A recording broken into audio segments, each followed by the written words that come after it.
Hello, everybody. Hello, everybody. Welcome to the webinar for a just peace in Israel and Palestine. My name is Marta Inés Romero, Secretary General of Pax Christi International. Pax Christi International, a global Catholic movement for peace and nonviolence, is pleased to honor today the Parent Circle Families Forum as the recipient of the 2023 Pax Christi International Peace Award. Today, we will know more about Pax Christi International and the motivation to honor the Parent Circle Families Forum to this award. Of course, it will be the opportunity to listen from the Parent Circle's leadership, histories, goals, and inspiration for its work for peace and reconciliation. The webinar will be delivered in English and with interpretation in Spanish and French.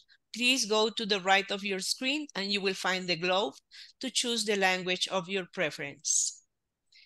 Pax Christi International is a global bottom-up movement with strong ties in the field. Founded in 1945, its member organizations, over 100 spread in all continents, are strongly embedded in local realities. The International Secretariat of Pax Christi also is implementing programs through local partners in Africa and in Latin America by strengthening capacities for peace, active nonviolence, reconciliation, and ecological justice. Pax Christi International was granted special consultative status with ECOSOC at the United Nations in 1979 and have representatives at New York, Vienna, Geneva, Strasbourg, Paris, and Brussels, making regular submissions advocating for justice, human rights, and just peace. In doing so, Pax Christi gives communities space to voice their issues at the global level. There are four Pax Christi International advocacy priorities. One, it is nuclear abolition and disarmament. Then mining and extractive industries affecting human and nature rights with a focus on Latin America. Peace and nonviolence implemented through its program, the Catholic Nonviolence Initiative. And the last working group is called Just Peace in Israel and Palestine. Established in 1988, the Pax Christi International Peace Award was funded by the Cardinal Bernardus Alfring Peace Fund and honors contemporary individuals and organizations who make a stand for peace, justice, and nonviolence in different parts of the world. Every year, Pax Christi International chooses a region to identify candidacies for the Peace Award, and this year it was the Middle East region. After a discernment of the candidacies nominated by our partners in the Middle East region, the International Board of Pax Christi International decided to award the Parent Circle Families Forum with the Pax Christi International Award 2023. Upon reaching their decision regarding the Parent Circle's Families Forum, the members of the Pax Christi International Board acknowledged the organization's impactful message and actions in the Holy Land, which persistently operate within an unending cycle of violence, recently marked by heightened brutality. This award not only acknowledges the organization's prior initiatives in advocating for dialogue and nonviolent solutions to the ongoing violence, but also, especially at this moment, demonstrate our support and solidarity with the aspiration that their work will stand as a paradigm of peace in the Holy Land. By honoring the Parent Circle, Pax Christi International and its Catholic Nonviolence Initiative hopes to showcase how even while enduring great loss, individuals can choose something other than revenge and hate. We hope to acknowledge their strength and absolute commitment to create an atmosphere where peace and justice can flourish, allowing all those who live in the Holy Land to live with dignity and a hope for a better future. Let me introduce our co-presidents. There are some technical problems with Sister Teresa Iwamuyu Washida. In case she couldn't arrive, I will invite the other co-president, Bishop Marstenger. Sister Teresa Wamuyu Washira is co-president of Pax Christi International since 2019. She's a member of the Institute of the Blessed Virgin Mary, commonly known as the Loreto Sisters. She did her master's in applied theology, peace and justice studies, and her PhD on experiences of violence in schools in Kenya. She has been a teacher and principal in Loreto schools in Kenya, specializing in the education of young women and training them for peacemaking and reconciliation work. Wamuyu is currently a lecturer and program leader in peace and conflict studies at St. Paul's University in Nairobi. She is a member of the board for Abundant Life Center, started with the aim to train and advocate against female genital mutilation in Kenya. Bishop Emeritus Marc Stanger is co-president also since 2019. He was the Bishop of Troyes, France, since 1999 until his retirement at the end of 2020. He's a former member of the Commission for the Universal Mission of the Church and served on the Commission for Pastoral Workers in the French Church. Bishop Stanger focuses on the promotion of a culture of nonviolence and peace, contributes actively to the debate, and provides guidance on the path required to move from a culture of violence to a culture of peace. He has spoken out for the situation of Christians in Iraq, for the respect of the human rights situation in Colombia and Nicaragua and other countries in Latin America. And he is an outspoken on issues related to the environmental crisis facing the planet. I'll give the floor to Bishop Mark, and if Sister Teresa has arrived, also to Sister Teresa. Yes, I'm here, but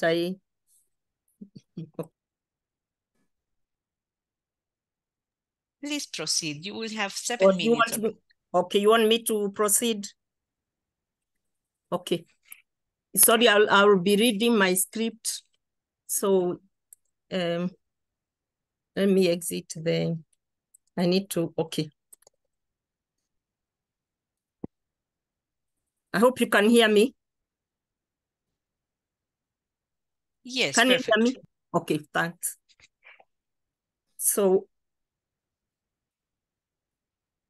I'm doing my reflection as a prayer. Comfort, comfort my people. From Isaiah 40, verse 1. We gather together as one in the name of God, our Creator, Redeemer, and Consoler.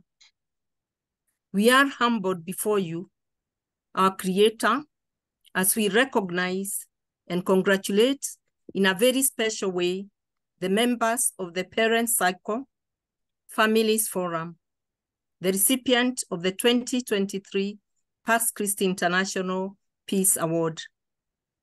We are full of gratitude to each one of you, your families and members of your community, for giving us the opportunity to celebrate you for this Peace Award. We are also conscious of the fact that we gather amid great loss of human and other forms of life, together with the destruction of the environment. Our hearts are indeed heavy and bleeding, our eyes full of tears due to the senseless violence, intense brutality, and injustice that has become the norm, not only in your region, but in other parts of our global world. We feel with you because we know that each one of you has personally experienced this loss in a very unique way.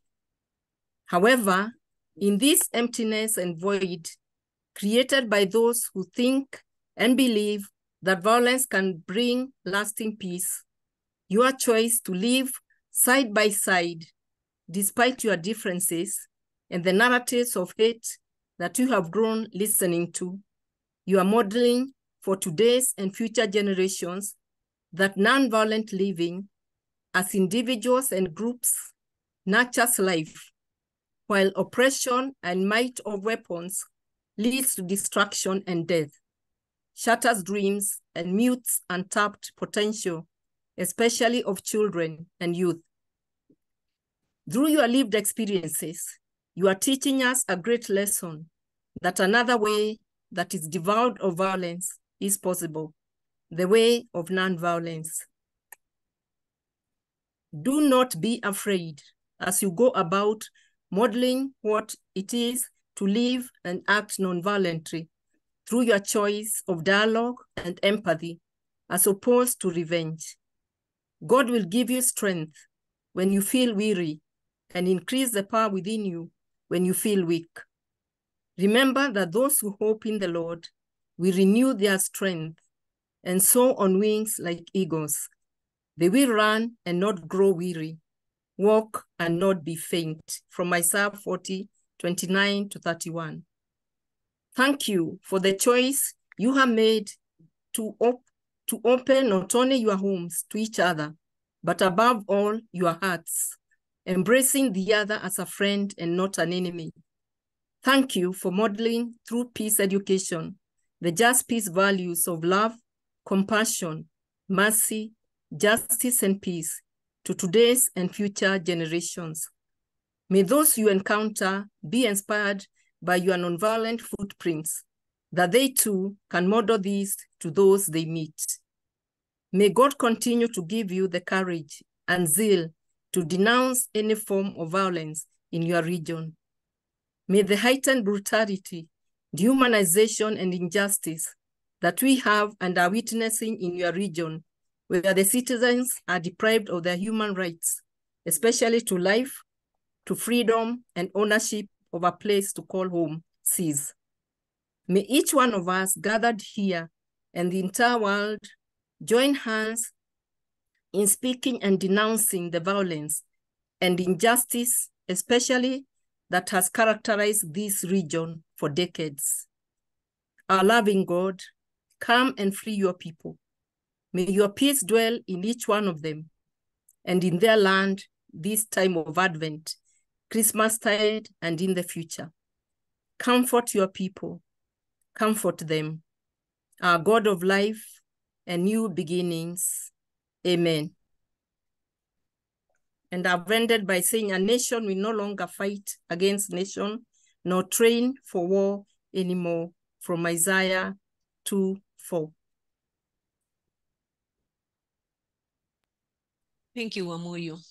Please, Bishop Mark.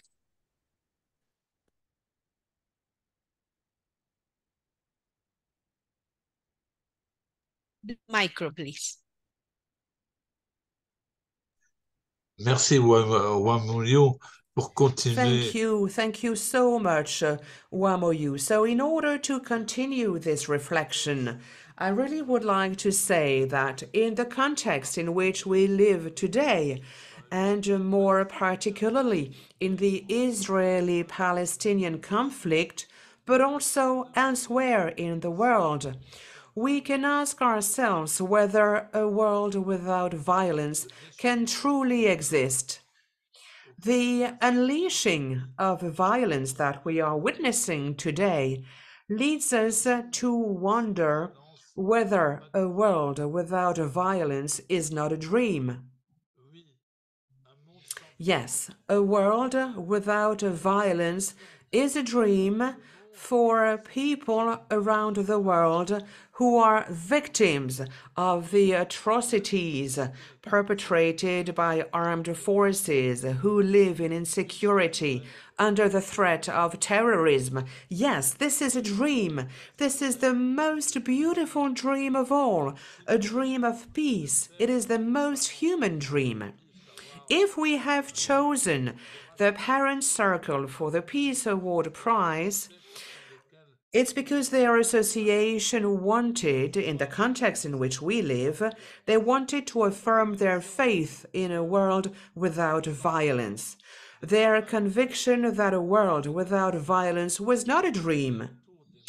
This association has come together around the losses, the death caused on both sides by the Israeli-Palestinian conflict, by initiating a process of reconciliation, by reversing their view of mankind, by choosing to transform the unbelievable, the pain, into a catalyst, by choosing to convert anger and revenge powerlessness and despair. Is a world without violence a dream when hatred can be overcome? Well, for believers, the dream of a peaceful world is not an utopia. This is rather an ideal to be lived, to be fought for, to pray for, and to work for. An ideal that cannot be renounced. Peace is achieved with patience, with the great patience that heals fractures. Peace requires precision surgery. It is a dream towards which the good feelings of people must be directed: love, respect for others, the search for justice, patience, because the good feelings of men and people are important. Thank you so much to the Circle of Parents for opening the way of what is possible. Thank you so much. Thank you very much, Bishop Mark. Let's come back to the time to present you the video on the commitment of Pax Christi International with the Middle East, and in particular with the Holy Land.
The Parent Circle Families Forum is a unique organization made up of about 700 Israeli and Palestinian bereaved families. Since its establishment, the members, all of whom have lost a family member to the conflict, have undertaken a joint effort during ongoing violence to transform their incredible loss and pain into a catalyst for reconciliation and peace. They choose to convert anger and revenge, helplessness and despair into actions of hope.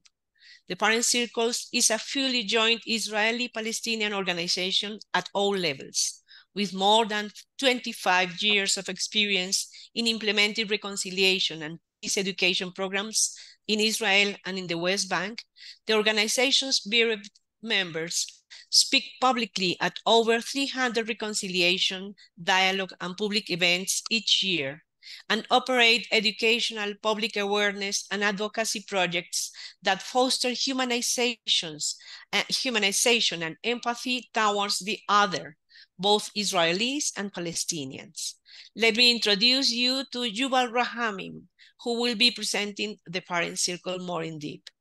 Yuval was 8 years old when he lost his father and the second day of the Six-Day War.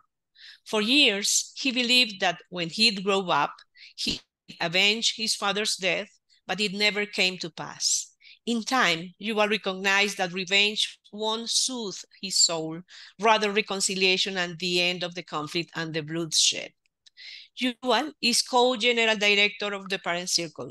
He joined the forum in 2010 and throughout the years took part and hosted many of the dialogue programs and meetings between Israeli and Palestinians. He also served as the Israeli chairman of the executive committee. We invite you then to watch the video and then to listen to Yuval in his stories.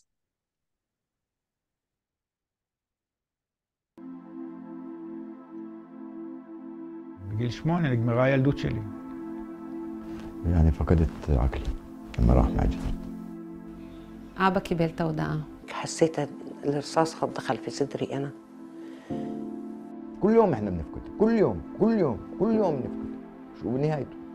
Before he went to the army, he said to me, "You mustn't worry if something happens to me, because I had a very full life."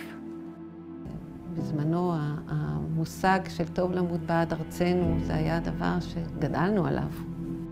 אנחנו תמיד חושבים על ההרוג בתור אדם בודד, אבל אנחנו יוצרים מעגל של עשרות אנשים שהם כואבים עכשיו כאב שנמשך עד היום האחרון של החיים שלהם, אצלנו ואצלם. We think that we can commemorate the lives of our loved ones, regardless of whether they're Jewish, Muslim, or anything else, together. יש הרבה פעולות שאפשר לעשות למען שלום ולמען פיוס, ממש להכיר. כך שאנחנו בונים קהילה שהנרטיב של הפיוס, הנרטיב של העבודה הדו-לאומית הוא חלק מה-DNA שלה. أحاول أنا وياهم نحط إيد بإيد وننهي هذا الصراع وننهي ألم الفقدان مشان ما حدا يفقد زي ما أنا فقدت. אנחנו לא רוצים שיהיו עוד קורבנות, אנחנו רוצים שהקורבנות שלנו יהיו האחרונים.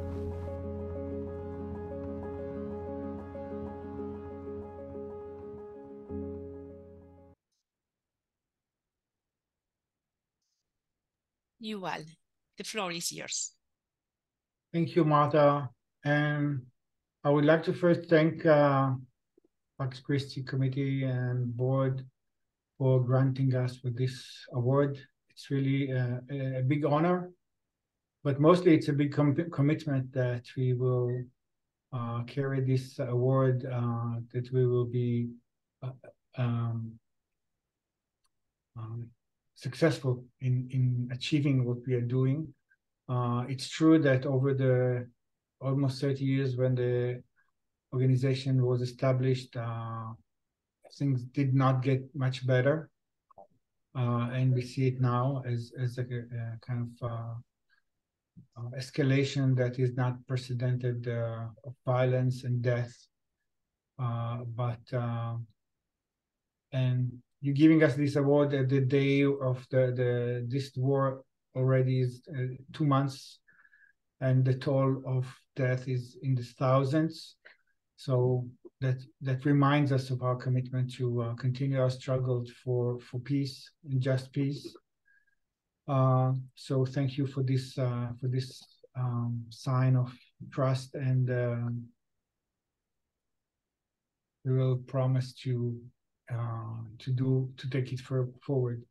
I would like to speak a little bit about our forum, about what we are, what we do on normal days, and what we do right now, and what we hope for the future, because now the days are really dark, and many people have lost faith in a better future, in peace, with all the pain and all the loss and all the destruction that takes place right now. So I will start by saying that this organization was formed about 30 years ago by bereaved parents, Israeli parents that at the time of Intifada were many, and some of them just decided that it's not going to stop if we just keep killing each other, that we must talk and they gather together and they start raising the voice against the war and against the cherishment of victimhood. But on the other hand, they said we must put an end to the endless killing by reaching out to the other side, because the other side is as human as we are. They're aching as much as we do. And gradually, over the years, Palestinians have joined, and we became a binational organization. So today we are a binational organization with Palestinians from the West Bank and from Israel, bereaved Israelis and bereaved Palestinians. All our members have lost somebody, either a child or a daughter, brothers, sisters, parents, spouses. And all of us have made a commitment at one point or another, either immediately or sometimes after many years, such as myself, to dedicate our pain, to dedicate our loss, to prevent additional loss on both sides.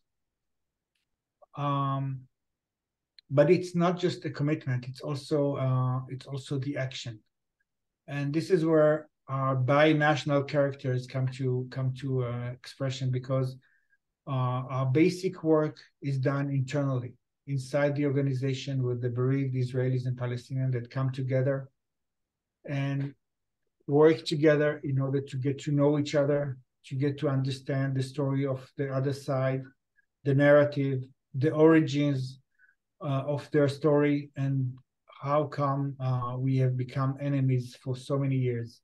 And by getting to know each other, by getting to know the narrative, by getting to know the history, we come closer. We come to understand that the fact that we have such different narratives over so many years, and we educate our generations over and over based on those narratives, that's the origin of the conflict, and that's also maybe the origin of a peace process. Because once we come to understand the narratives of the other and appreciate that this is how they see reality, this is how they were taught to see reality and to see the history, by letting others hold to their truth, that doesn't mean that we need to give up our truth, but it means that we need to take it into consideration, and based on that both narratives, we must try to design a mutual future here, a joint future in this holy land.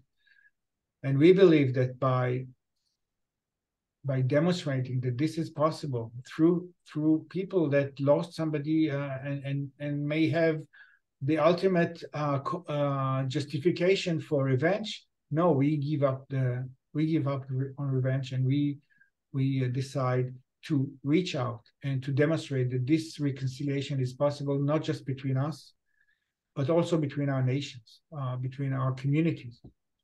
So that's the basic work, that's the basic initial work that we do over the years. And I have friends on the other side, and they understand, such as myself, that revenge is out of the question right now. And all we need to do is to continue to reach out to the other side, to understand the pain.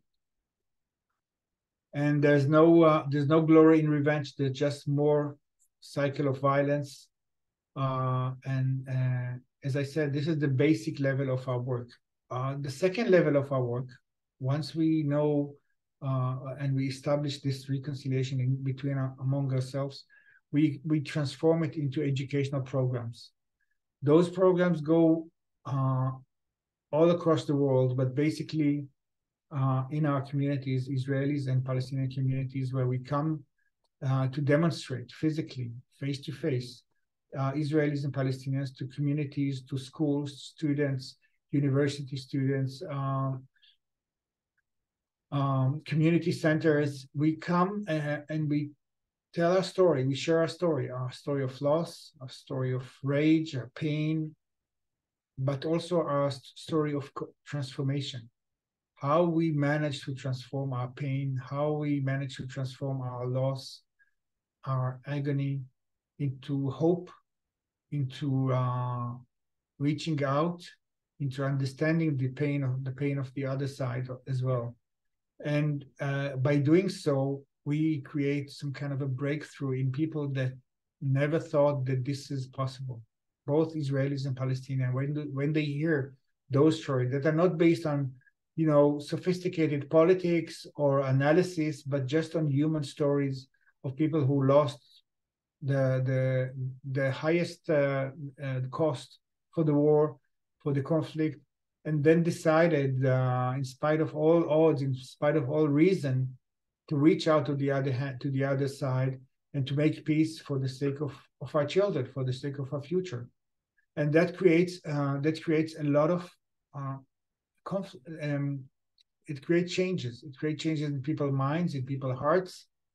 And that's the work that we're doing for many, many years. And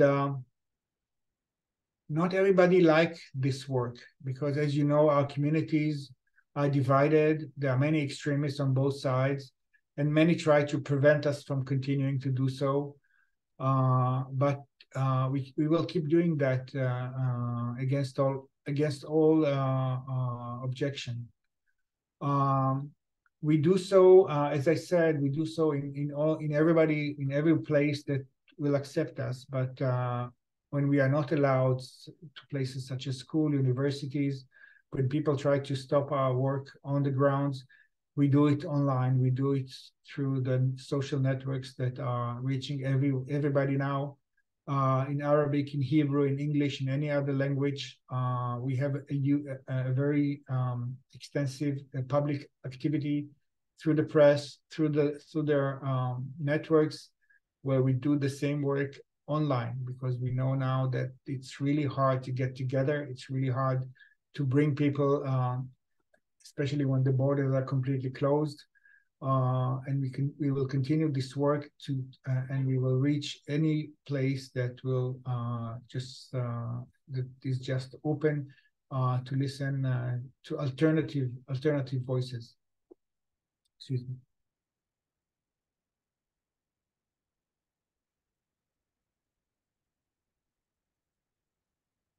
As I said, this work is not appealing to everybody, and I think that the fact that the war is still going on is that we handed the decision-making on both sides to the extremists, to the ones that do not believe in compromise, to the ones that do not believe in sharing this land peacefully, to the ones who believe that all the land belongs to one side and one side only. And unfortunately, those are the ones that now hold that are responsible for the latest violence, because they failed to put together a program of discussion, of a peace program, of peace process. We know that it's not going to be like a one shot. It's not going to be short. It's going to be long and painful. A peace process requires sacrifices, but you know that well that those sacrifices are much better than to sacrifice our people. And the reward will be peace, not just on this land, but all over the planet, because peace on the Holy Land will have its impact on the entire world, because this is a conflict that already lasts for almost 100 years between Israelis and Palestinians, between Jews and Arabs, and it must be ended. It must be ended, and it can be ended. If we can do that, Israelis and Palestinians that lost members of family, lost fathers, mother, children, and we can reconcile, why not everybody can reconcile? We have to give up some of our ambitions, all of us, but the reward is much bigger. As I said, this is what we do on normal days, but these days are dark days. In these dark days, all of our communities, Israelis and Palestinians, became even more identified with the extremists on both sides. Conflict days rise, bring up national sentiments and less ability to compromise. We really hope that those days will be over soon. But what we do now is we try to strengthen the voices on both societies, that violence, that humanity must prevail, and we must hold on to our humanity, no matter what the sentiments are, no matter that we are now in days of war. We must do everything we can in order to stop the violence, to stop the war, and to go back to negotiate the future of those two nations. This is what we hope for. This is what we struggle for. We will not stop. We will not stop. We know that there are many, many more bereaved families now that join the cycle of pain, cycle of, we do hope that these families will not join the cycle of revenge, but rather the cycle of reconciliation and the cycle of understanding that nothing will bring back with the ones we lost. But we can do a lot in order to prevent the next people, the next death. We must do it together. We cannot do it one-sided. We must reach out and we must give up on something in order to get this peace. I will finish here. I know that the time is short. I really want to again appreciate Pax Christi for giving us this award. And I'm sure that this will be a sign of excellence for all of us to look up for. Thank you very much. Thank you very much, Yuval. Humanity must prevail. Let's go to the panel. It is an opportunity to listen to our guests, both members of the Parent Circle Families Forum. The panel will have the intervention of both Rami Elhanan and Bassam Aramin. And in the moderation, it will be my colleague, Marie-Denise, Senior Director of the Pax Christi International Catholic Nonviolence Initiative. The conversation will take 30 minutes. Thanks to those who presented questions in advance. Please, during the conversation, we invite our audience to write your questions or comments in the chat in order to be collected and shared with our guests, member of the Parent Circle Families Forum. Rami Elhanan is the 7th generation Jerusalemite graphic designer. He identifies himself as a Jew, an Israeli, and before everything else, a human being. On the first day of the school year in 1997, Rami's daughter, Smadar, was killed by 2 Palestinian suicide bombers who murdered 5 people that day. Soon after, Rami joined the Parent Circle as an active member facilitator, speaking before Israeli, Palestinian, and international audiences. Rami is the protagonist of Colum McCann's award-winning novel, A Paragon, and the former co-director of the Parent Circle. Bassam Aramin lives in Jericho in the West Bank.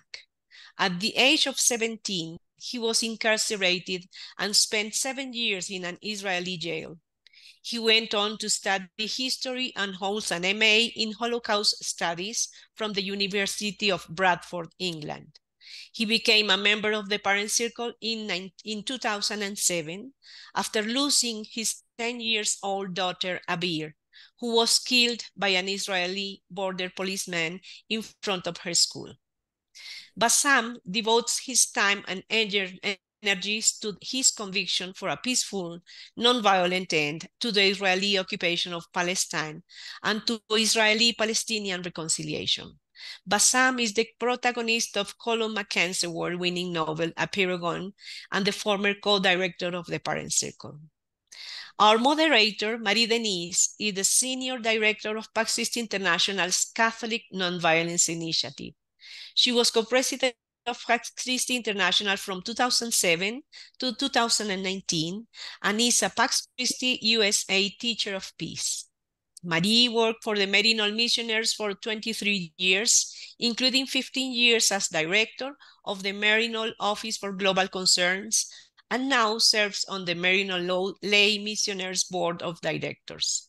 She's author and co-author of 7 books, editor of Choosing Peace, The Catholic Church Returns to Gospel Nonviolence, 2017, and co-editor of Advancing Nonviolence in the Church and the World, Pax Christi International publication, 2020.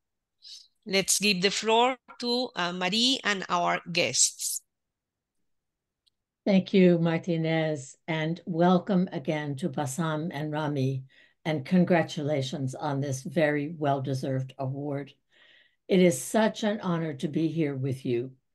Clearly, Pax Christi members are deeply inspired by the witness of Parent Circle Families Forum.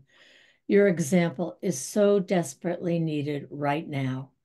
I deeply believe that every Palestinian and every Israeli, every Jew, every Muslim, every Christian living in the Holy Land is yearning for genuine security, for dignity, for freedom, for peace, and that strong, courageous, effective nonviolent action like yours is the only path to such a future.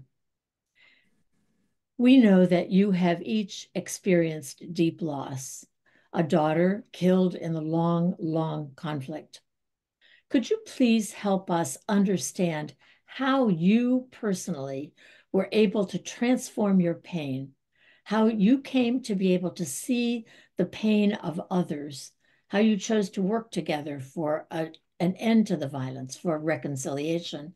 Perhaps Rami could start and then Bassam. Thank you, Marie, and thank you, Pax Christi, for having us here. It's a great honor for us. You know, Martin Luther King said once that only on the darkest of nights you can see the stars shine. And Pax Christi is one of these stars in these very dark days. There is one word that was not said in all the hundreds of words that was spoken until now, and the word is occupation. What unites us as bereaved families, as people who paid the highest price possible, is the understanding that we lost our children to this abnormal situation in which one people is dominating the other, one people is occupying the other, and the price is very high, and we have to do everything in our power to bang our heads against this very tall wall of hatred and fear and put cracks in it. It's a personal decision. You wake up every morning after a long and sleepless night and you make a decision. I will choose this way and not that way. I will not use my victimhood in order to victimize others. Thank you. Thank you very much, Rami. And Bassam.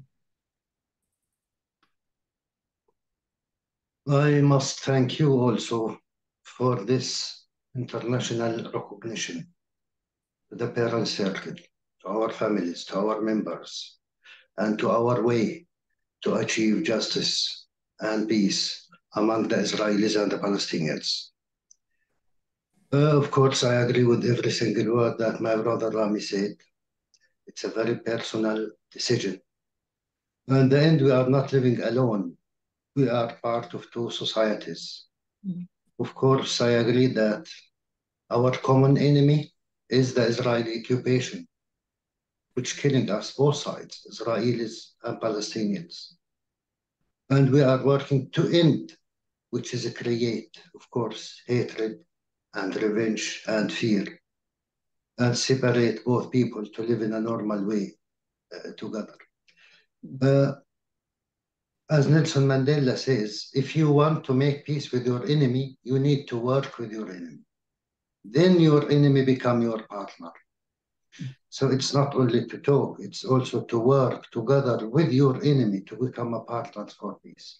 And this was our slogan when we create Combatants for Peace back in 2005, 2 years before I lost my daughter. This is the basic thing. When you discover that your enemy is exactly like you, it's the beginning of the ending of the conflict. You start to see him as a human being. And this is what happened. It's a very long process to release yourself personally from the victimhood mentality, from your hatred, from your fear, and to start to see the other side as human beings exactly like you. So the common struggle between the Israelis and the Palestinians, that both of us deserve to exist, and we have the right to exist, and no one will disappear. We need to share this land as one state or 2 states or 5 states. Otherwise, we will share the same land as 2 big graves to our kids, our families, and our people. Again, no one will disappear, and only the recognition of the Israelis that the Palestinians deserve to be free and to release us from this jail to end the occupation, then, only then, we can talk about reconciliation. And I believe we are not the first or the last conflict on earth. If you look back to the history, it's a very bloody history. So what happened that those nations start to recognize that they cannot continue killing each other forever. And it's not written anywhere that Israelis and Palestinians will continue to kill each other forever. In one point, we need to sit down and talk. Why we cannot sit down and talk now and save thousands and thousands of innocent people from both sides? Thank you. Thank you, Bassam. Rami, would you want to add a word before we go to the next question? Or I thought you had raised your hand for a minute. No, I did not. It's okay. All right. I was seeing things. Thank you. You've all spoke earlier about all of the work that Parent Circle has been doing in reaching out to schools using social media and other vehicles of communication when it's not possible to go into the schools, talking to communities and community centers and so on.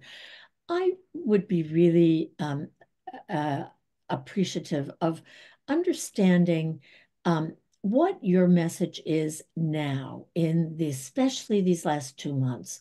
What have you been saying to your neighbors and your friends, to young people, to students?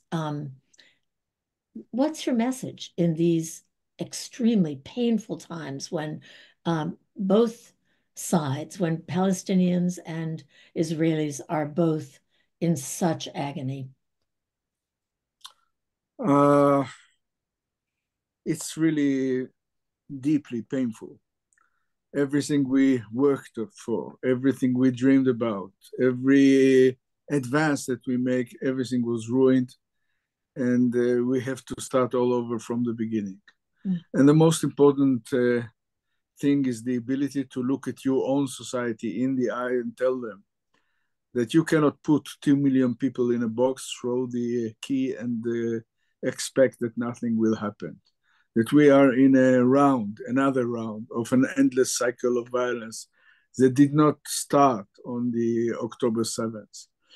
And this is very, very painful, because when you are hurt, when you are humiliated, when you are suffer from deep pain, it's very difficult for you to listen, even for people who pay the price.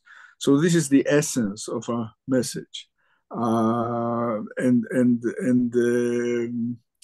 We are facing opposition. We are facing anger. We are facing people who cannot even listen to this message.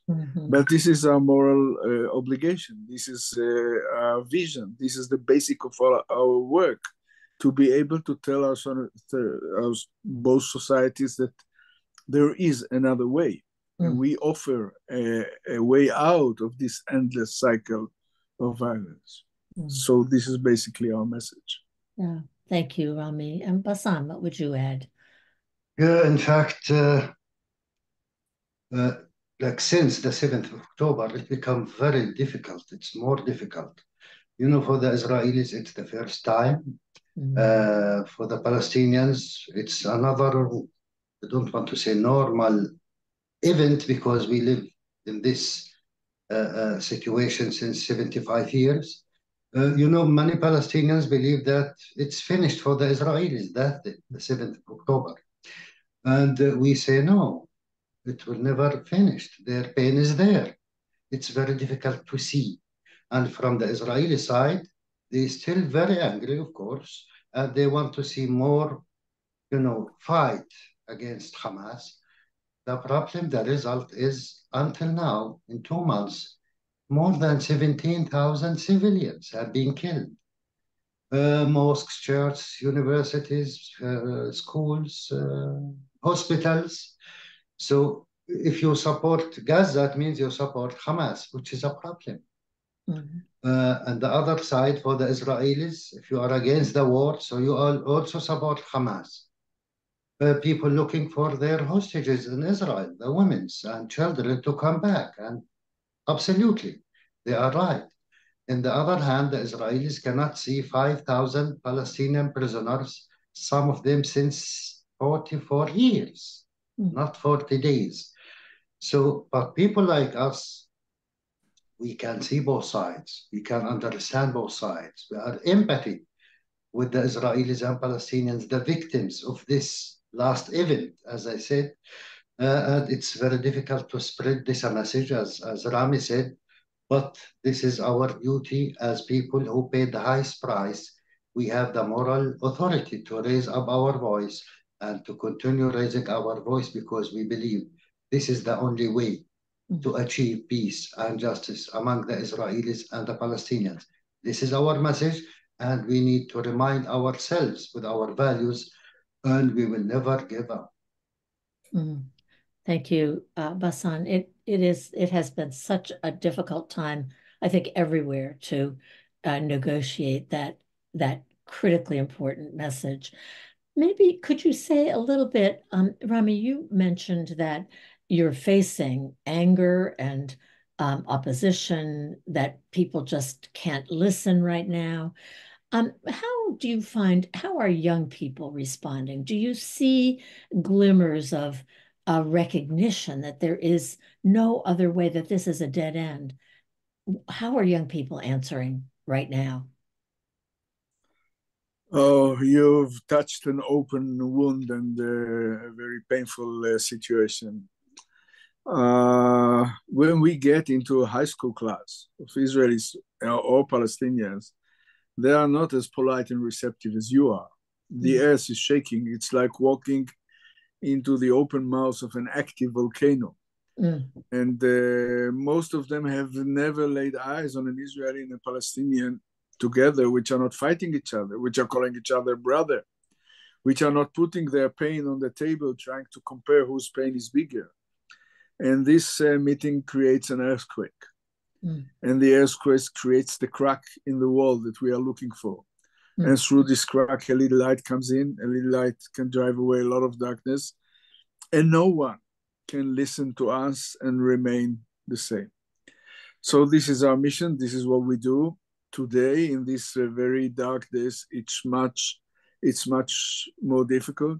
There is a wall, not only a concrete wall between Israelis and Palestinians today. It's dangerous to speak Arabic in the Israeli street. It's dangerous to speak Hebrew in a Palestinian street. And the tension is very, very high. And our work is almost impossible. But if they will not let us through the door, we will come in through the window. We will always find the crack to talk to people and to say what we have to say. This is our mission. This is our vision. This is what gives us a reason to get out of bed in the morning. We are doomed to live here together. And we will live. Oh. Brave. Basan, what has been your experience among youth in Palestine? What kind of a response?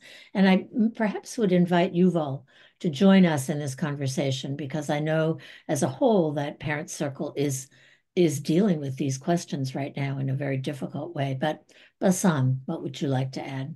You know, the Israeli kids or the Palestinian kids, like the Israeli kids, except one difference: the Palestinians living under the occupation, military direct occupation, they are more angry. They know more about the Israelis than the Israelis know about the Palestinians. In general, most of the Israelis have no idea what's happening in the occupied territories. You know, you live in these conditions, so you know more about the kids who never joined the army, still hearing about the army. It's very difficult. But we notice that from our experience that they are also open, in spite they are very angry. And this is the new generations. You know, they don't have the same ideology of hatred among the elderly people. They are more open if they have the opportunity to meet the young Israelis or the opposite now. In spite, it's very difficult, but unfortunately, they have no opportunity to meet in person. You know, we have 10-meter separation wall. We cannot meet personally. And since the 7th of October, we cannot meet at all, only via, you know, Zooms and internet. But before that, it's very difficult only through our activities. As the parent circle, we have the summer camp, we have the ambassadors for peace from young people. So we have some meetings, and we can see how those people, the first place, they scare from each other. The first day, next day, third day, fourth day, it's very difficult to recognize who's the Israeli and who's the Palestinian. They just connected to each other and they talk deeply about their dreams, their fears. So something happened there. But again, we don't have the opportunity to meet each other in a safe space so we can express their fear. You need to know that it's very difficult for the Palestinian to share a post in the social media. Next day, he will be arrested. Imagine. So don't think that we are living in a democracy. We can express ourselves. Even the Palestinian Israeli in Israel, they cannot share a post against the war. Remember Pinochet regime. It's unbelievable now. In spite of that, you need to see those brave young people who raise up their voice and who talk loudly. You can ask Yuval, he struggled for more than 1 month in the Israeli court against the Israeli government, who prevent us to spread the message of peace and reconciliation in the Israeli schools. It's unbelievable. We go to talk about peace, about our reconciliation, about our experience as bereaved families.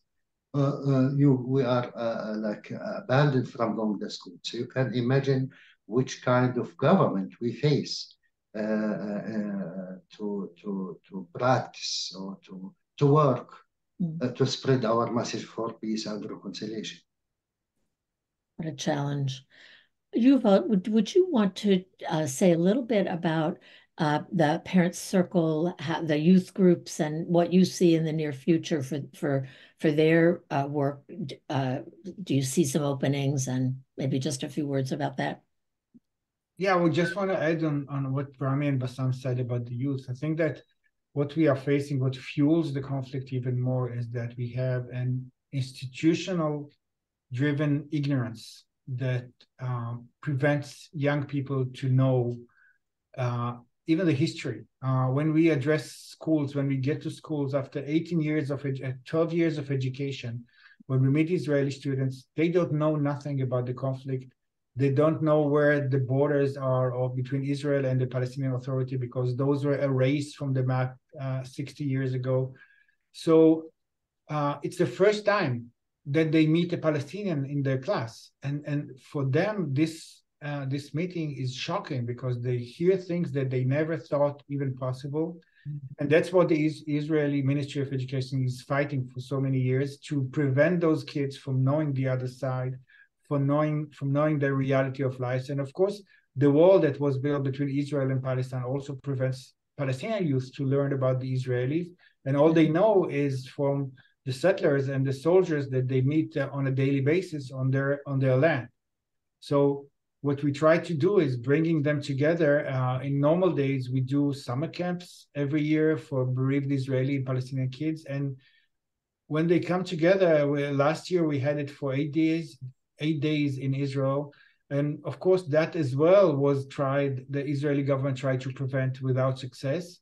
But those 50 kids that came together, they were so connected after those 8 days that they remained friends. And even on those days, on those horrible days, they asked their camp managers to bring them together, even on Zoom, so they can see how are their friends doing on the other side. So when you get together, when you bring people together and you listen to the stories, it's not just you change your political views. It's not just that you change your position. It's your perceptions, your human perceptions about the other side change completely, because we were taught to believe that the others are not human. They are animals. They just want to destroy us.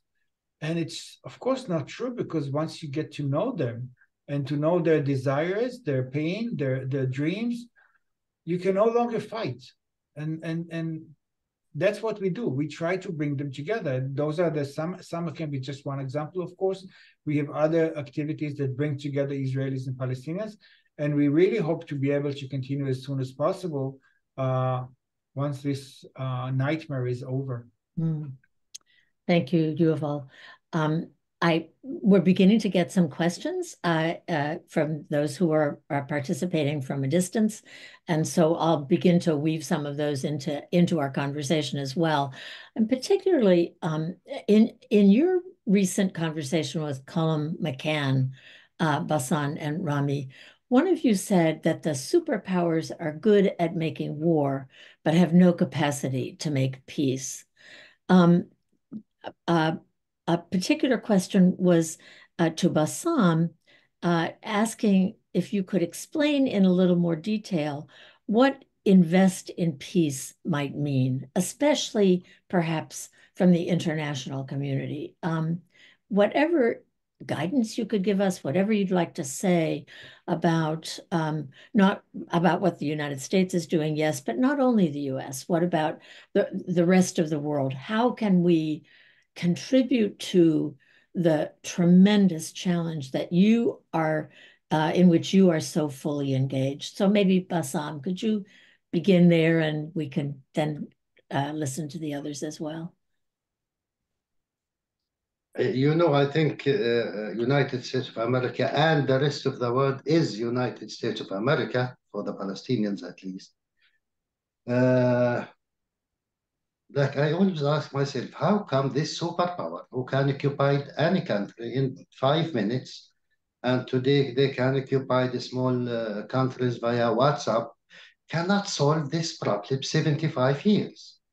Then I discovered that Israelis and Palestinians alike exactly are victims to the US policy. We are both victims.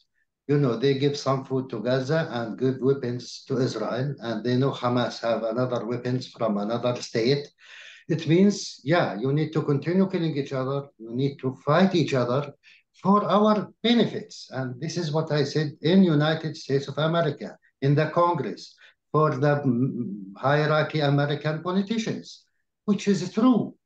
Because the President of United States of America, Joe Biden, said in 1986, if there is no Israel, we must invent Israel to protect our interests in the region. If there is no Israel, Russia will control the Arab state and control the oil. This is how you support Israel. This is how you share the same values with Israel. And in this case, I don't care. I care about the human beings. I care about Rami, Yuval, and my family. We are dying and killing each other because of this policy. So I asked them once, why you cannot and you enforce Israel to buy 76% from the 4 billion every year weapons? Why you need to enforce them? Can you invest in our peace, not on our blood? And you will have the same benefit from the $3 billion every year. They have no words because it's a policy. This is a problem. So the international, first of all, I believe the Israelis and the Palestinians need to understand that we are both victims. Imagine how many people have been killed just since 2 months. More than 20,000 from both sides. More than 50,000 injured from both sides. And it's another round. We prepare for more revenge, more hatred for another, I don't know, 2 years, 5 years, another 10 years, and they continue the same policy. When we understand that Palestine or Israel, Eretz Israel or Eretz Palestine is still the same, and we are meeting each other under this ground because we are killing each other in the end. The land is not going to escape. We need to understand both of us are victims. So let us take our destiny to our hands and say, we want to make peace in spite the position of United States of America. And always I said, if I am the Palestinian president, God forbidden, I don't want, but if in case I am going to negotiate with the Americans, not with the Israelis. They decide, and we can see their veto in the last time. You see the international community, I see them in the Security Council, they are voting for our lives. Yeah. Yes, what's your position? Do you think it's okay? No, yes, against, with? It's unbelievable. But in the same time, you can see the humanity in the world who raise their millions and millions of people. It doesn't say that they are pro-Palestinians and they are against the Israelis. I want everyone to be pro-justice to Israelis and Palestinians.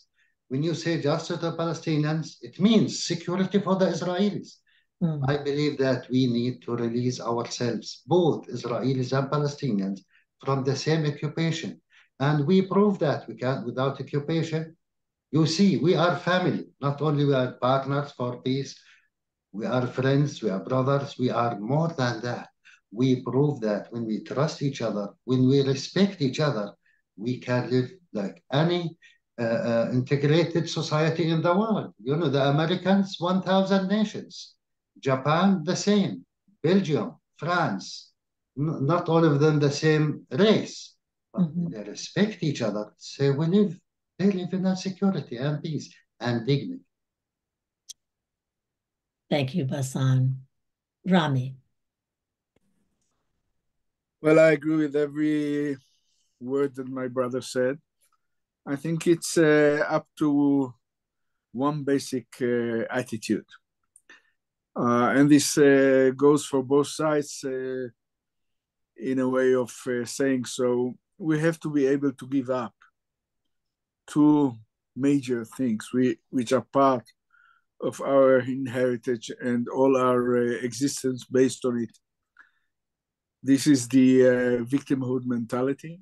You know, we Jews, we carry on our backs 3,000 years of victimhood. It's not an imaginable victimhood. It's really happened. It's under our skin, 3,000 years. And we have to be able to give it up, to give up the victimhood mentality and to give up the Jewish supremacy. Once we will be able to do so, we will have one work to deal with, which is, I think, in my opinion, the key to any solution possible. We can have one state, we can have two states, we can have 10,000 states, we can have federation, we can have confederation. One word is essential. The word is respect. And you have to be able to respect the guy next to you exactly as you want to be respected. No more and no less. Once you achieve this, all the rest are technicalities. You can have the Temple Mount for 2 hours. I will have the Wailing Wall for another hour. We will find ways to deal with it, provided that I don't look down at you and you have no reason to hate me for things I did in the past. We have to take responsibility for our actions, both societies, and we have to look for the future of another way of thinking. We have to do a restart. It seems so basic. I think the words that keep resonating in my heart are end the occupation, that there's the fundamental injustice present, but also what you both were just saying, and Rami, especially your words about giving up victimhood. How do you, in that process, how do you deal with fear? So often in our world, there is real fear, I think very present in Israel and Palestine and many other places in the world. And there is also fear that I think is orchestrated to sustain the enemy, the presence of enemies of the other. How do you respond? How do you move beyond fear to have the courage to let go of victimhood that is based on real experiences of terrible, terrible violence on both sides? You know, Martin Luther King says, men hate each other because they fear each other. And they fear each other because they don't know each other. and they don't know each other because they are often separated one from the other. This is always, I said that our real enemy as Palestinians and the Israeli side is the Israeli fear. They scare. But as long as I am in their jail, they will continue to be scared. As long as I am under the occupation, they will continue to be scared, which is a real problem, as I said. So they start to make peace with the, I don't know, the Arab states, the Gulf, Sudan. It's not going to bring peace to them. They need to make peace with me because I am here. It means with the Palestinians. In the personal level of the fear, I learned that if you know your enemy, you can defeat him or you can kill him. If you only hate your enemy, you will kill yourself. So I discover my enemy is inside me as a person, which is the fear from the others. So I already eliminate my enemy with non-violent way long time ago. So I have no enemies. When you meet your enemy, the personal level, because you scare from him and understand that he's very simple. He's just exactly like you. He wants to exist. He have his own dreams, but you don't know him. This is the beginning of the end of the conflict. This is the beginning of overcome your fear and start even to trust him. Because again, your enemy is exactly like you. But you need to recognize that with your own experience. For sure. Yuval, would you like to add anything? Well, I think fear is the #1 tool for leaders to fuel the conflict, to build their power upon. I think that we saw that so many times before, where fear is amplified by leaders to address, to drive, first to gain power, and then to drive nations against each other. And this is how they manage to stay in power, by fueling the fear. And our programs are aimed exactly to break that. When we bring together Israelis and Palestinians, you can see the process, how it takes place over the course of a meeting, over the course of a seminar. You can see how people are signing in with a lot of hesitation and anxiety. What's going to happen to me when I meet the other side? Not all of them are part of our organization. Some of them are just participants. Some of them are kids. Some of them are adults. But all the time when they come together, there's a lot of anxiety, there's a lot of fear. And after a few hours, and after a day when they have the dinner together, they are already friends. They will never fear each other again after spending a few hours together and listening to each other. So that's all it takes. It takes, just as Bassam said, to get to know the other, even just superficial. You will not, of course, get to know him personally deeply, but you get to meet with them, shake hands, eat together, and that's all it takes. Because leaders on both sides try to make us afraid of what the other is going to do to us, and it's amplified. It's not true. It's of course, at some point, the impact is true. People are truly afraid. But they are afraid because they were taught to do so. And of course, the media adds to that with the images that show just the things that will make you be afraid of the other. And here you go. And that's what we struggle against. That's what we try to demonstrate all the time with our programs, with our activity on the ground and online. Such a vicious circle. There's one very specific question, and then I want to go back to some of what we were talking about in terms of the role of the international community. I have questions about the role of Iran, the questions about the role of the European Union, any opinions about German policy. But first, a very specific question about after you were, and you answered this partly, but after you were forbidden to continue your talks in Israeli high schools and Israeli schools, did you continue nevertheless? And how did you do that?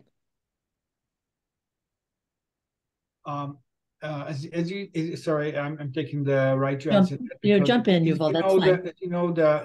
The this current educational year just started when the war started, but there were definitely schools that know us, that continue to invite us because they appreciate the educational value of the meeting the dialogue meetings that we conduct.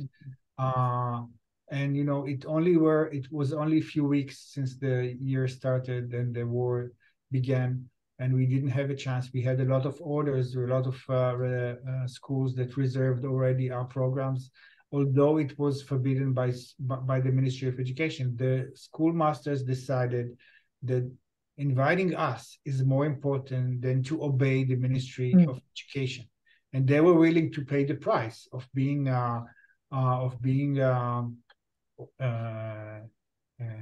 maybe even fired from their positions, but they insisted that this meeting is one of the most important encounters for students over the whole education period. And you know, also students testified that this was one of the most important experience that they had over their school, to meet with Israelis and Palestinians that have lost somebody in class and present the questions that, you know, they live by, they were educated by, and then get the answers that they were completely shocked by. So we will continue. We will now, of course, we are fighting this decision. We will definitely be able to change it, but it will take time. And of course, it will take this government, Israeli government, to change. Yeah, thank you. So we're starting to get a little bit short on time for our conversation, but I want to suggest a very large question, and feel free to take any part of it that makes sense or that you'd like to respond to. Your witness is extremely powerful and inspiring, and it feels, at least it feels to me, that it is at the heart of the matter in terms of how the world needs to move forward, to move beyond the violence that we're experiencing in Israel and Palestine, but in so many other places as well. How, in your opinion, does the parent circle approach translate from the sort of interpersonal or reaching out to classes, to small groups, suggesting that real encounter between human beings who are on different sides of a particular situation, how can that practice be translated to a societal level, both in Israel and Palestine? I mean, I guess one of the answers is end the occupation, but if you have anything that you'd like to add about the role, beyond what you've already said, about the role of the international community. As I said, questioners are coming from different parts of the world, and so one asked about the role of Iran, another asked about the role of Germany, another about the European Union, others about the US. So in the last, I think we have a few minutes left, big questions. Perhaps what should be the next steps in this deep, challenging need for transformation? And how does your experience contribute to that? What can we learn as a global community from the witness of your parent circle, which is so inspiring? Maybe Rami, do you want to jump in with that, or Bassam? You will be sorry for that. Okay. You know, I always say at the end of every meeting that we have that I'm the son of a Holocaust survivor. My father was an Auschwitz graduate. And 80 years ago, while they took my grandparents to the ovens in Europe, the free and civilized world stood aside, never lifting one finger. And today, while these two crazy nations are massacring each other without any mercy, while this genocide is taking place in Syria, all around the world, Yemen, Ukraine, you name it, the free and civilized world is still standing aside, doing nothing. And standing aside while a crime is being committed is also a crime. But we don't want you and we don't need you to be pro-Israeli or pro-Palestine. this will not help us a bit. We demand of you to be pro-peace and to be against injustice and against this ongoing situation in which one people is dominating the other. This is the essence of the problem. It can be solved. It must be solved. And the most important thing is my message as a Jew. And I am a proud Jew with the utmost respect to my people, to my history, to my tradition. And I will tell you that ruling and oppressing and humiliating and occupying millions and millions of people for so many years without any democratic right is not Jewish. Period. There are no two ways about it. And being against it is not anti-Semitism. And if you get into an argument, you can quote me. Thank you, Rami. We will. Bassam. You know, I am not expert in international politics, but I start to look for the last war between Iran and Israel, and I don't remember it. So if anyone of you remember when it started, please let me know. You know, I want to ask the Europeans, let us live exactly like you, and you have a very bloody history, very. So to compare our conflict to your conflict, we are vegetarians. Means it's not unsolvable. We can solve it, really. For the Germans, imagine after the Holocaust, the Palestinian flag is not allowed to be raised in Berlin. So you can imagine the mentality. They are feeling guilt, which is, I am against any feeling of guilt for anyone. As long as you didn't commit this thing, you personally, it's a kind of responsibility not to repeat it again, which is perfect, but to feel guilt because of the Holocaust. And I am, as a Palestinian who have no idea about the Holocaust, paying the price of this crime. It's unbelievable. So I believe the Germans need to release themselves from the victimhood mentality, from the guilt mentality, so they can act. As long as you are shame and guilt, you cannot act. You have no moral authority to raise up your voice, and which is wrong. Which goes also around Europe. Unfortunately, this behavior create anti-Semitism. It's a create anti-Semitism against Jews, and I know that. I see that in Germany, in France, the UK, unfortunately. But we need to make a difference between, you know, Jewish, Israeli behavior, the occupation. It doesn't say to be anti-occupation means it's anti-Semitism. It doesn't work. You need to criticize the injustice. I am against the occupation, but I am not against the Israelis or the Jewish people. I am against the Israeli behavior. It's a totally big difference. So they need also to stop this anti-Semitism, which is very scary. At the same time, the Islamophobia, it goes together.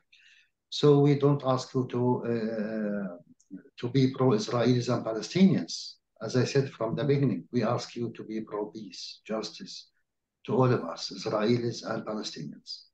Thank you. Thank you, Bassam. And maybe just a last brief question, although it's a big one to all three of you. Where does your strength come from? Does your faith inform your life, what you're giving? Oh, this is a very easy question. My strengths come from Bassam. It's obvious. Great. Thank you, Rami. Bassam, and then you. In fact, it's the first step really to see the other side, to see your enemy. So he give you the power that this is the right way to continue. And in this case, I must mention that I try to be a good believer. Faith is very important to understand life. I think religion is a way of life. If you understand it as a light, I believe religions should be part of the solution and never part of the problem. Thank you, Bassam, and Yuval. And by the way, my name is Bassam Mim, not Noon, which is okay. Apologies, yeah. No problem. In Arabic, it means smile. Very nice, thank you. I lose hope mostly every day, and then I get it again the day after, because being hopeless is not something you can work with. And we actually have no other choice but just continue to do our work, because if we want a better future for our children, we must do it. We don't have any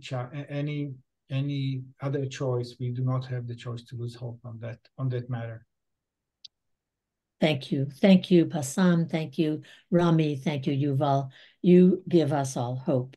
I will now turn this back to Martinez to introduce our last. Thank you, Marie. Thank you very much. Thank you. Marie, Bassam, Rami, and Yuval for this important and deep conversation about the narratives, good humor as a key for peace building, and the commitment to continue with this challenging situation with courageous attitudes and actions. Now it is the time to close this important webinar on honoring the Parent Circle families, Forum families, with the last word by our colleague, Father Paul Lansu. Maybe it will take a few minutes more, so we will invite you to stay there for that. Father Paul Lansu is a Roman Catholic priest of the Diocese of Antwerp, Belgium, and he has served as a political secretary and board member for Pax Christi Flanders in Belgium, and also he is a board member of Pax Christi International. Paul has been a staff member of the International Secretariat in Belgium, in Brussels, serving as senior policy advisor, taking care of programs dealing with security, disarmament, human rights, peace building, peace spirituality, theology, interreligious dialogue, etc. Paul has organized and participated in different fact-finding visits to the Middle East and many, many other places around the world.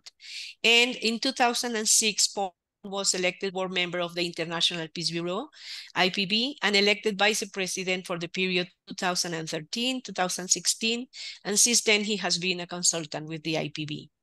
From 2007 until 2016, Father Paul has been a member of the core group of the World Council of Churches for the Palestine-Israel Ecumenical Forum.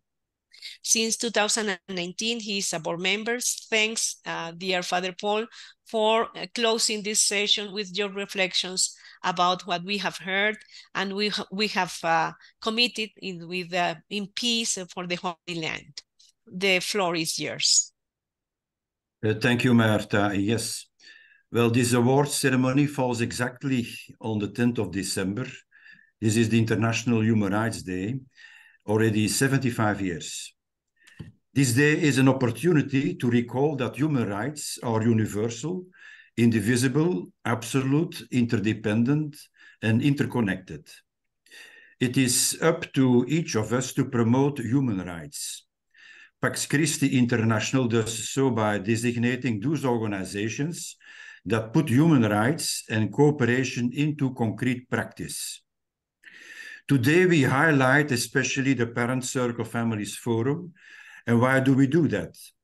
Well, we recognize the Parent Circle Forum recognize the humanity of both peoples, Israelis and Palestinians equally. They lift the pain of both without any reservations. It takes courage to turn pain, suffering, and sorrow into actual concern for one's fellow human being. I read the quote on a photo of two mothers, and I quote, "If we, who have lost loved ones, can choose reconciliation, anyone can." End quote. The members of the Parents Circle offer a real-life example of what forgiveness, understanding, and willingness to embrace the other's pain, even during your own, that is the only way to peace. It is especially important that the Parents Circle is given adequate space to conduct its activities. No political authorities should hamper or hinder its functioning. So the Parents Circle should go to schools and other places to deliver the message of cooperation and reconciliation. Also linked to this day, the 10th of December, Today, the Nobel Prize winners 2023 received their awards with a ceremony in Oslo, in Norway. And I do hope that one day the Parent Circle too can be nominated for this high-profile Peace Award. It is particularly painful to note that human rights are being violated daily and structurally. The occupation was mentioned during the webinar in Israel, Palestine, but also broader in the Middle East. A humanitarian catastrophe is taking place in Gaza. We cannot be silent. The title of the song, Look at Me, is very clear. And we do believe that God is there too in fear and distress, in all human sorrow, in helping hands, encourages helpers, in correct messengers, God with us and we with him. Peace requires solidarity. Our solidarity goes to the victims of violence, of injustice and inhumanity. The human dignity of every person is the starting point of any policy, whether political or religious. I call on all of you to continue to monitor the situation in the Holy Land, to keep informed, to analyze events, and on that basis, partly inspired by an intense prayer of commitment, move to action. Symbolic actions such as lighting the light for peace or sending messages of solidarity to the affected people. Action and advocacy, for instance, towards national and international political and religious leaders. No more words, but action. Let us actively hope that both peoples and their leaders may again find enlightenment, wisdom, which can lead to a better world. The light as a symbol of truth, the light that enables you to see, that lifts the fog and reveals wisdom. To find that light of truth, you must talk to each other, listen to each other, and respect each other. Active hope means looking at the world, identifying the many problems of injustice, and working on them together. It is the expression of faith hope. Let us also hope and pray that Jews, Muslims, and Christians, but all people of goodwill, continue to come together, hope and pray for sustainable and peaceful coexistence in the Holy Land and elsewhere. May we be shining pastors for each other and continue to hope for better. We hope that in 2024, we can soon have a meeting of a delegation from Pax Christi International with the Parents Circle Families Forum to honor the 2023 award in person. We support all those civil society organizations building bridges, especially in tricky situations. And finally, to conclude this webinar, I would like to thank our co-presidents, Sister Wamuyu and Bishop Mark, very especially the friends of the Parents Circle Forum, Yuval, and the panelists, and Rami, Bassan, Aramin, coordinated by Marie Dennis. We thank also the Secretariat staff for the efficient running of this webinar. Thanks to the translators. Thanks to Martin Yes Romero for guiding us through this process. But gratitude to all the participants in this webinar for the interest and for the commitment. Let us keep hoping for just peace in the Holy Land. Thank you and bless all of you. Thank you, Father Paul. Yes, Yuval. Please.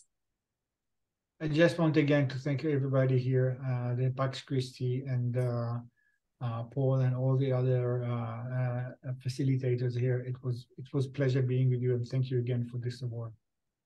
Thank you for accepting the prize. Thank you for accepting our invitation. And let's continue in the next year in the Holy Land. And it has been a very touching webinar. So we continue with our inspiration by you, with our commitment with the people in the Holy Land and everywhere working for peace. So see you next time.